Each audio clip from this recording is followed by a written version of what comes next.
Welcome to Market Watch, coming to you again from lockdown. With me, I have PiFund CEO and founder Mike Taylor. Hi, Mike.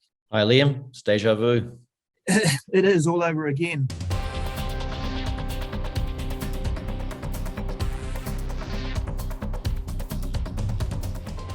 Basically, we're looking at how markets are holding up through this pretty well, as it seems.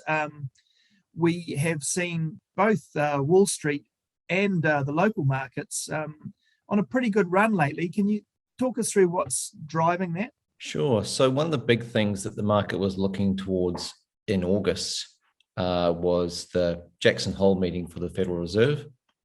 And they were expecting an announcement on potential for tapering of the bond purchases and also maybe for talk of interest rate hikes.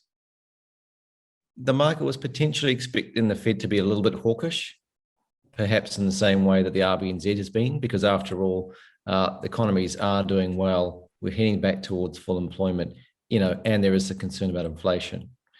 However, the Fed didn't disappoint investors. In fact, they're a little bit more dovish than was expected. So what that's meant is that markets have once again gone on a bit of a rally higher. And here we are, however many days again, again, without a correction. Wall Street's touching records again, and that's so it's very sensitive to interest rate news and to news around the end of the QE or the tapering of the QE. Are we seeing some of that in New Zealand as well? I mean, I know, obviously everyone's very disappointed about the COVID outbreak and lockdown. It's put interest rates on hold. Does that sort of put a bit of wind in the local market's sail, though? Yes and no. I think probably our market is still beating to the drum of what's going on around the rest of the world. Right. However, I think the first day of lockdown this time, we saw equity markets in New Zealand sell off a little bit, but within 24 hours, they had recovered that. And, why was that? I think it's because people have just got the playbook for this. We've seen what happens before. Markets hate uncertainty, and we all have some sort of certainty as that we're in a lockdown, but we're pretty sure we'll be out of it in a couple of weeks. So what the RBNZ has done is put a bit of insurance by saying, we're not going to hike in August, we're going to review it and have another look in October. And so I guess that's kind of kicked the can down the road a little bit. And that's probably a positive for markets and mortgage holders in New Zealand. Some key stocks like A2 aside was pretty good. It wasn't terrible anyway. And so that must give some confidence that the companies on the market can trade through the kind of conditions we've been seeing. And you still get firms, for example, like Kathmandu, which obviously are impacted by lockdown, but investors choosing to kind of look through that as opposed to punishing them like they did last year. Do you see anything on the horizon that would be worrying correction-wise? I don't see anything particularly that's sort of standing out like a sore thumb in terms of the markets.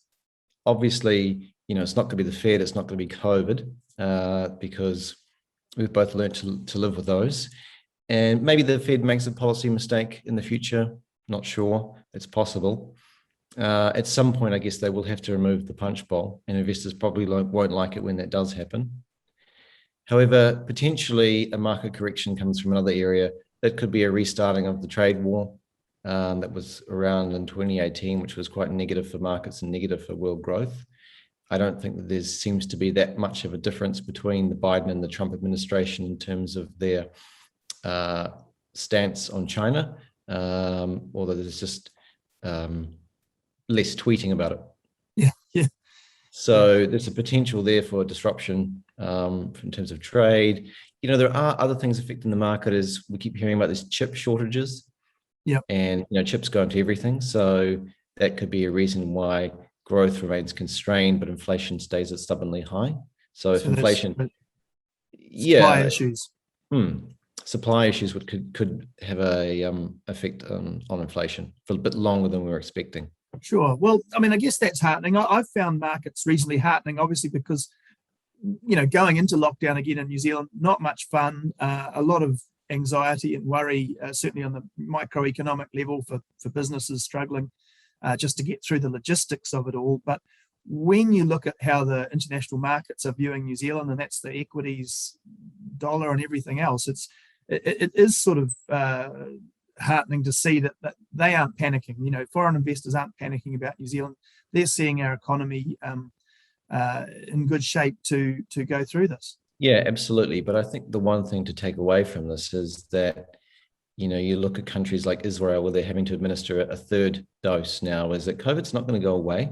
Yeah. And that probably means that our expectations are a little bit too optimistic as to when we can reopen to the rest of the world, until we're all comfortable with the fact that even if we are fully vaccinated, we will still have COVID in the community. And I don't know if that's a stance that the government is yet happy with, or we as a nation are happy with, that even if we're 70 or 80% vaccinated, we'll still have COVID around. So what does that mean? What are the long-term implications for that? We still don't know. I think what is being evident at the moment in the States is with the resurgence of Delta over there, is that stocks are starting to perform well again of those sort of work from home, stay at home type names, and the ones that are suffering a little bit of the travel and hospitality.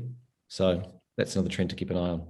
Sure. So we're seeing a sort of a longer term adjustment to a world where, it's going to be about the vaccines getting ahead of the variants at some point, but it is taking some time, and the logistics involved in boosters and next generation vaccines mean that we will have to see sort of more adaptation in the way that our economies work, I guess. Yeah, and the adaptation in the way that we live as well. It's heartening to see that markets are coping for now.